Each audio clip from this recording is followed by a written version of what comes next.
చివరి భాగం. నువ్వేం బాధపడకమ్మా, ఖచ్చితంగా వాళ్ళకి శిక్ష వేస్తాడు దేవుడు. నువ్వు ధైర్యంగా ఉండు. మనం ఎలా అయినా వరుణ్కి సహాయం చేద్దాం. ఇలా మాట్లాడేసి మూర్తి బయటికి వెళ్ళిపోతాడు. వీళ్ళకి ఎలా శిక్ష వేయాలో నాకు అర్థం కావట్లేదు. వరుణ్కి నాకు కామన్ పాయింట్ ఆ కృష్ణ. ఒకవేళ నేను వారిని కలిసి సంజనని ఎలాగైనా అక్కడి నుంచి తప్పిస్తే ఆ తర్వాత నన్ను చంపుతానని వరుణ్ణి బెదిరిస్తాడు. లేదంటే వరుణ్ణి చంపుతానని నన్ను బెదిరించడం చేస్తాడు. నేను ఎలా కాపాడాలి? ఏం చేయాలి? అసలు ఏం అర్థం కావటం లేదు అని తల పట్టుకుని కూర్చుంటుంది. ఒకసారి మహిధర్ గారికి ఫోన్ చేసి ఆయన సహాయం తీసుకుంటే అని ఆలోచిస్తూ కూర్చుంది. ఆయన చాలా మంచివారు. నేను సహాయం అడిగితే కాదనరు అని చెప్పి ఫోన్ తీసుకుని ఆయనకి ఫోన్ చేస్తుంది.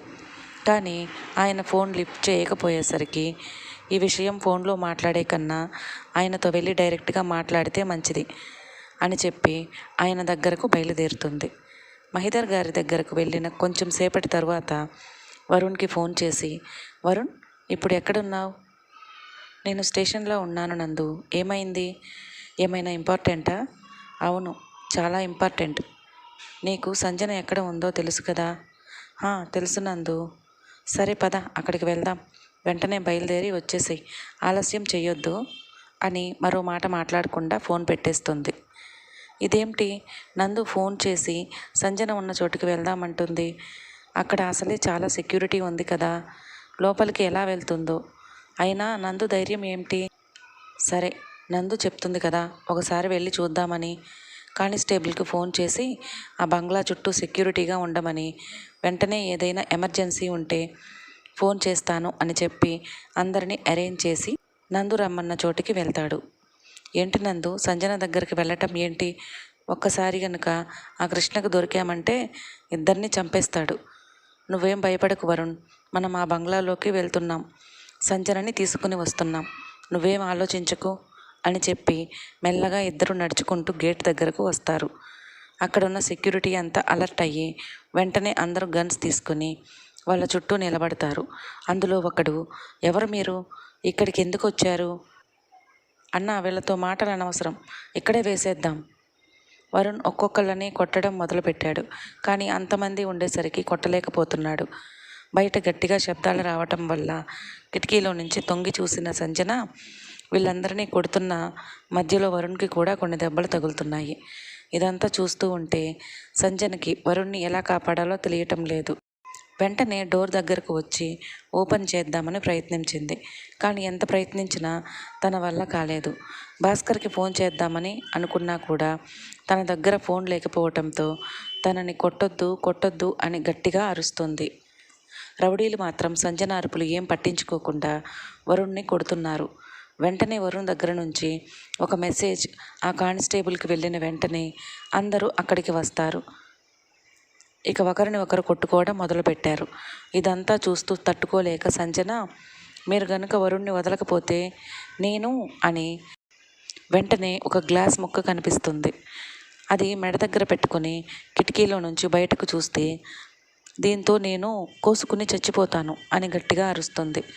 వెంటనే అది చూసి అక్కడున్న రౌడీలంతా ఒక్కసారిగా ఆగిపోయారు.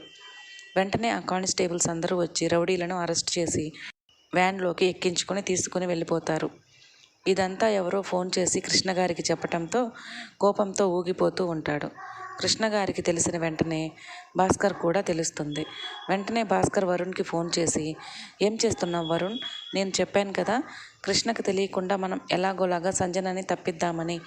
ఇప్పుడు ఈ విషయం కృష్ణకు తెలిసిపోయింది. వాడు ఇక నిన్ను బ్రతకనిస్తాడా అని తల్లపట్టుకు కూర్చున్నాడు. మీరు వెంటనే ఇక్కడి నుంచి వెళ్ళిపోండి, లేకపోతే వాడు చంపేస్తాడు. వెంటనే వరుణ్ దగ్గర ఉన్న ఫోన్ నందు తీసుకుని, మీరేం భయపడకండి భాస్కర్ గారు, ఆ కృష్ణని ఇక్కడికి రప్పించడానికి నేను వరుణ్ చేత ఇదంతా చేయించాను. ఏం మాట్లాడుతున్నావమ్మా? వాడు మీ దగ్గరకు వచ్చాడు అంటే మీ ఇద్దరిని చంపేస్తాడు. మీరేం భయపడకండి భాస్కర్ గారు అని చెప్పి ఫోన్ పెట్టేస్తుంది. ఏంటి నందు నీ ధైర్యం? ఎప్పుడూ లేనిది నాకు ఫోన్ చేసి ఇలా చేయమని చెప్పడం ఏంటి? నాకేం చేయాలో అర్థం కావట్లేదు. నువ్వు ఇలా చేయమని బలవంతంగా చెప్తేనే నేను ఇలా చేస్తున్నాను. మనం ఇక్కడ నుంచి పారిపోయినా సరే వాడు ఎలాగైనా మనల్ని పట్టుకుని చంపేస్తాడు నందు. నీకు ఆయన గురించి తెలిసినా కూడా నువ్వు ఎలా ఇలా చేస్తున్నావో నాకైతే తెలియటం లేదు. ఆగు వరుణ్, ఎందుకంత తొందరపడుతున్నావు? దేనికైనా ఒక టైం వస్తుంది. ముందు వాడిని ఇక్కడికి రానివ్వు. అప్పుడు చూడు, ఆ కృష్ణతో పాటు ఆ పార్వతి కూడా పరిగెత్తుకుంటూ వస్తుంది. ఎందుకంటే ఇది నేను చేయించాను కదా. వరుణ్, ముందు నువ్వు వెళ్ళి సంజనని బయటకు తీసుకురా. వరుణ్ సంజన రూమ్ దగ్గరకు వెళ్ళి డోర్ పగలగొట్టి సంజనను బయటకు తీసుకువస్తాడు. సంజన ఒక్కసారిగా బాధతో వరుణ్ణి గట్టిగా హత్తుకొని, నిజంగా మా నాన్న నన్ను దూరం చేస్తాడు అనుకున్నాను. కానీ నువ్వు నా కోసం వచ్చేసావు. నాకు ఇంతకు మించి ఏం వద్దు. సరే, ఇక్కడి నుంచి పారిపోదాం పదండి అని సంజన వరుణ్ చేతిని పట్టుకుని బయటకు పరుగు తీస్తుంది. వెంటనే నందు వాళ్ళిద్దరినీ ఆపి, ఎక్కడికి వెళ్ళిపోతున్నారు సంజన? ఇప్పుడు మీ ఇద్దరు ఎక్కడికి వెళ్దామని అనుకున్నా మీ నాన్న మిమ్మల్ని వదిలిపెట్టడు. అలా అని ఇక్కడే ఉండిపోతావా నందు? మా నాన్న వచ్చాడంటే మన ముగ్గురిని ఇక్కడికిక్కడే కాల్చి చంపేస్తాడు. కానీ నందన ఏం మాట్లాడలేదు. ఏమిటి నందు, రా, ఇక్కడే నుంచున్నావేంటి? వెంటనే ఈ లోపు భాస్కర్ గారు పరిగెత్తుకుంటూ లోపలికి వచ్చి, మీరు ఇక్కడి నుంచి వెళ్ళిపోండి, ఆ తరువాత ఏం చేయాలో నేను చూసుకుంటాను. కానీ నందు ఏం మాట్లాడకుండా అక్కడే ఉంటుంది. నందు, మొండిగా చేయకు, పిచ్చి పిచ్చిగా ఉందా? వాడు మీ నాన్ననే చంపాడు అంటే నిన్ను చంపడం వాడికి ఒక లెక్కే కాదు. పద వెళ్ళిపోదాం. ఈ లోపల కోపంతో ఊగిపోతూ లోపలికి పెద్ద పెద్ద అడుగులు వేసుకుంటూ వచ్చాడు కృష్ణ. అతని పక్కనే నడుచుకుంటూ వచ్చింది పార్వతి. గట్టిగా చప్పట్లు కొట్టుకుంటూ నందు దగ్గరకు వచ్చి, ఎంత ధైర్యమే నీకు? నాతో పెట్టుకుంటావా? నేను మీ ముగ్గురిని ఇక్కడే చంపినా వచ్చి అడిగేవాడు ఒక్కడు కూడా ఉండడు. అయినా నువ్వు ధైర్యం చేసి నా దగ్గరికి వచ్చాను అంటే నీ ధైర్యం ఏమిటి? కృష్ణ సంజన దగ్గరకు వెళ్ళి, నీకు ముందే చెప్పా కదా బంగారం, ఇలాంటి పిచ్చి పిచ్చి విషయాలు వేస్తే చంపేస్తాను అని అంటూ నవ్వాడు. సంజన భయంగా వరుణ్ వెనక్కి వెళ్ళి దాంకుంటుంది. ఈ లోపల మూర్తిగారు మహిదరు పరిగెత్తుకుంటూ లోపలికి వస్తారు. చెప్తాను మిస్టర్ కృష్ణ, ఎందుకు అంత తొందరపడుతున్నావు? కొంచెం బీపీ ఉన్నట్టుంది, టాబ్లెట్ వేసుకోండి.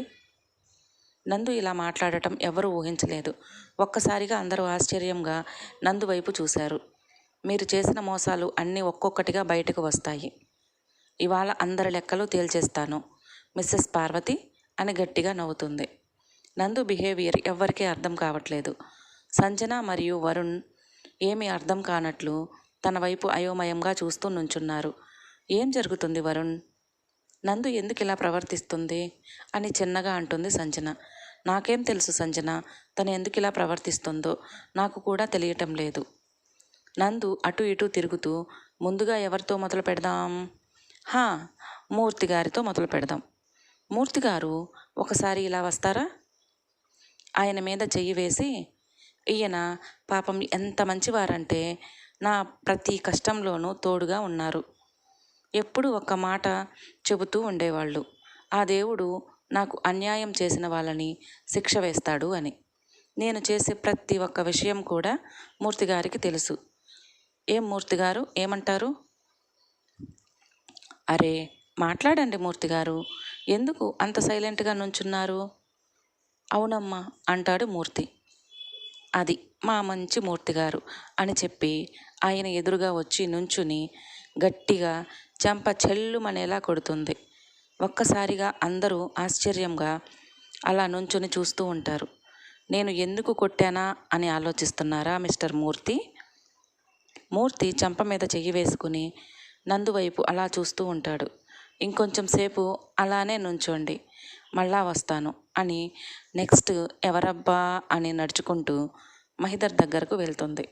ఆయన ముందుకెళ్ళి, మీరు నా దృష్టిలో దేవుడు, ఎందుకంటే అసలు ఎవరు ఎలాంటి వాళ్ళో నాకు తెలియచేసింది మీరే. అలాంటి దేవుడికి నేనేం చేసినా తక్కువే కదా మహిదర్ గారు. మహిదర్ ఏం మాట్లాడకుండా నందు వైపు చూస్తూ నుంచుంటాడు. ఏంటి మహిదర్ గారు, మీరు కూడా మూర్తిగారిలా సైలెంట్గా నుంచుంటే నేనేం చెప్పాలి? మీరు నా దేవుడు అంటున్నాను, మీకు వినిపిస్తుందా? మహిదర్ నోరు తెరిచి ఏదో చెప్పే లోపల గట్టిగా చెంప చెల్లుమనిపించింది నందు. పార్వతి కోపంగా ముందుకు వచ్చి, మా అన్నయ్యనే కొడతావా అని చెయ్యెత్తింది. ఆ చేతిని తన మీద పడకుండా గాలిలోనే పట్టుకుని, పార్వతి గారు ఇప్పుడే ఏదో అన్నారు, మహిదర్ మీ సొంత అన్నయ్య కదా? పార్వతి తన చేతిని కిందికి దించి కొంచెం తడబడుతూ, నేనేదో ఆయనని ఊరికనే అన్నయ్య అని పిలుస్తాను. తను నా సొంత అన్నయ్య కాదు. ఏంటి పార్వతి గారు మాట తడబడుతుంది? మీకు కూడా వాళ్ళని కొట్టినట్లు కొడతాను అని అనుకుంటున్నారా? మిమ్మల్ని కొట్టను కానీ ఇప్పుడు ఏదో చెప్పావు కదా, అది నువ్వు నిజం చెప్తే వదిలేస్తా, లేకపోతే మాత్రం.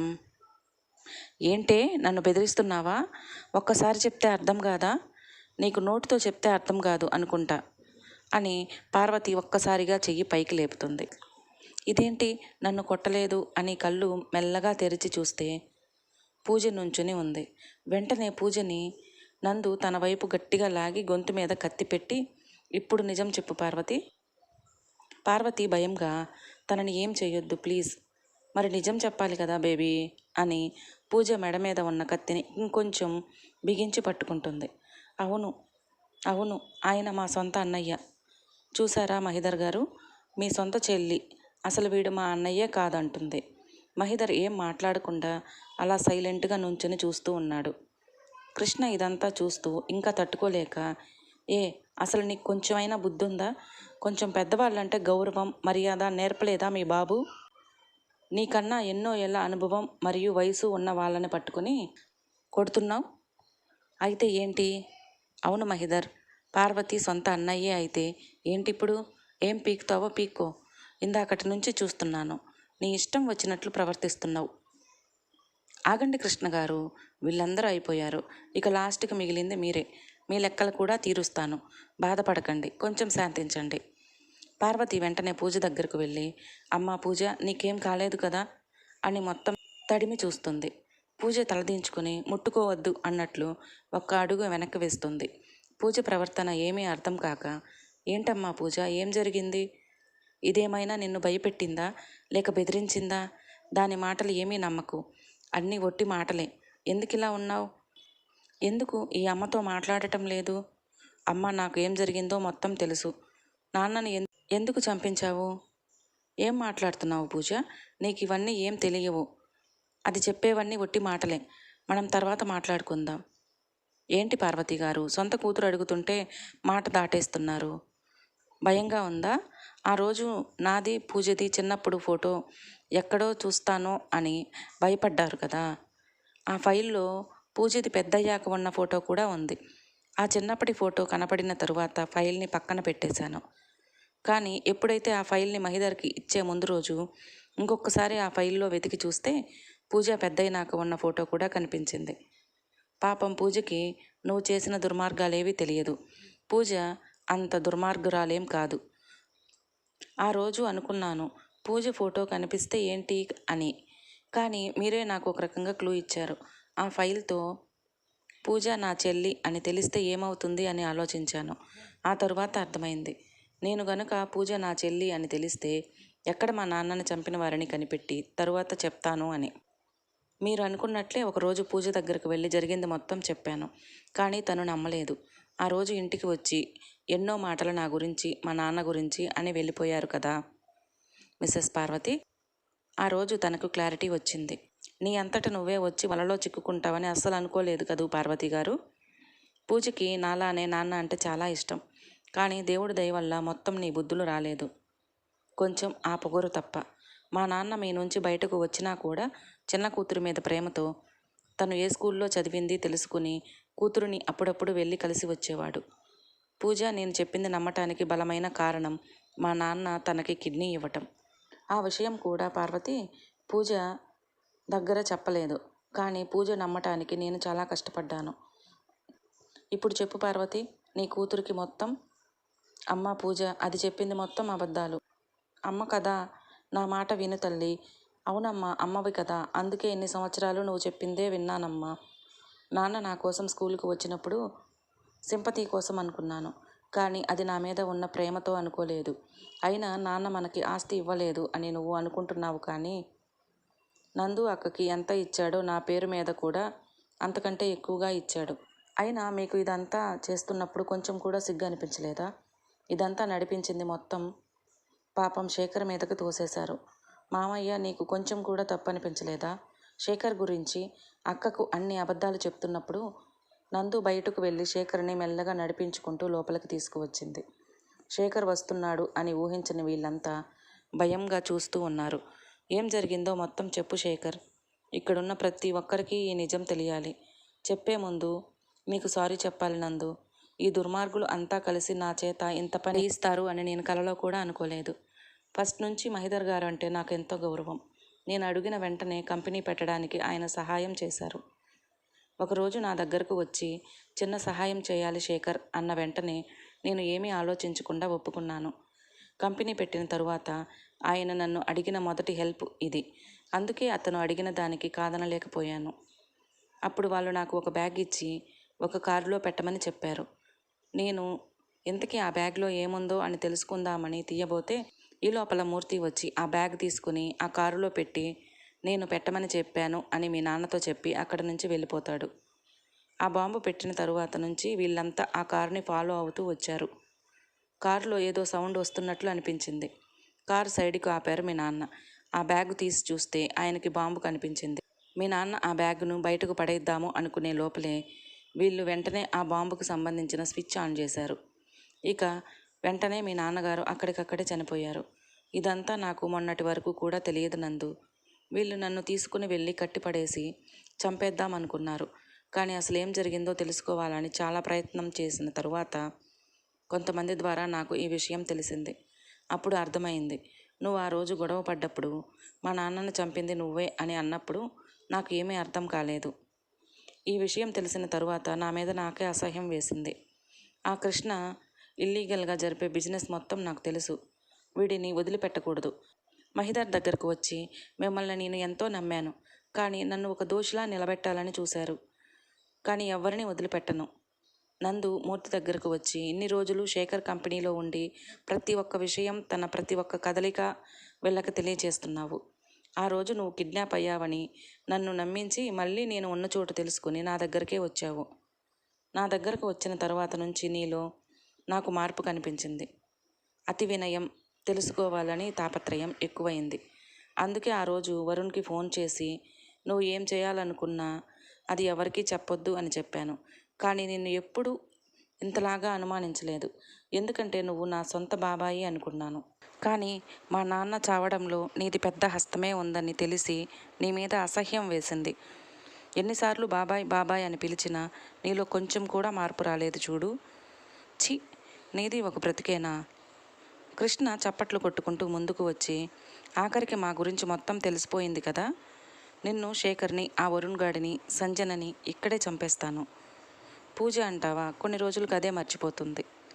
అప్పుడు ఏం చేస్తారో నేను చూస్తాను అని అక్కడ దగ్గరలో ఉన్న కత్తి కనపడటంతో అది తీసుకుని వచ్చి వాళ్ళ ముందు నుంచుంటాడు. వెంటనే అక్కడికి పోలీసులు వచ్చి Krishna, you are under arrest. ఇప్పుడే మీరు చెప్పిందంతా విన్నాం. నువ్వు చేస్తున్న బిజినెస్లన్నీ మాకు తెలిసిపోయినాయి. నందు మేడం వాళ్ళ నాన్నగారిని చంపినందుకు, పార్వతికి సహాయం చేసినందుకు మహిదర్ని మరియు మూర్తిని జైల్లో వేస్తారు. సంజనకి చాలా సంతోషంగా అనిపించింది. శేఖర్ నందు దగ్గరకు వచ్చి ఐఎమ్ సారీ నందు, నిజంగా నేను చేసింది తప్పే, నన్ను క్షమించు అని చేతులు జోడిస్తాడు. వెంటనే ఆ చేతిని తీసుకుని నువ్వేం తప్పు చేయలేదు శేఖర్, నువ్వు చేసిందంతా వాళ్ళని నమ్మటం మాత్రమే.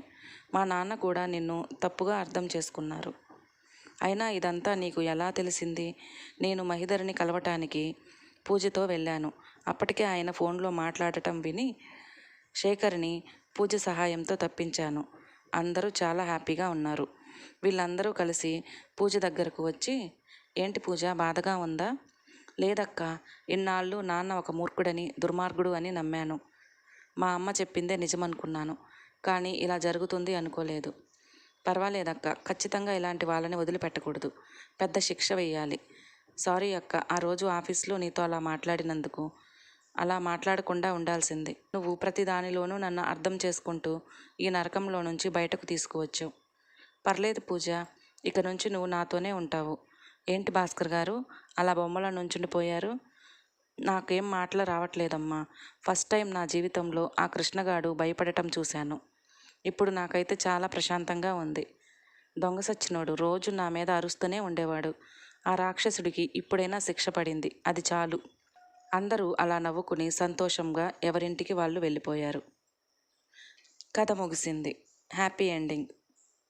ఇంతవరకు నా కథని సపోర్ట్ చేసిన మీ అందరికీ పేరు పేరున ధన్యవాదాలు. కథ సమాప్తం. మరో మంచి స్టోరీతో మరో వీడియోలో కలుసుకుందాం. Thank you.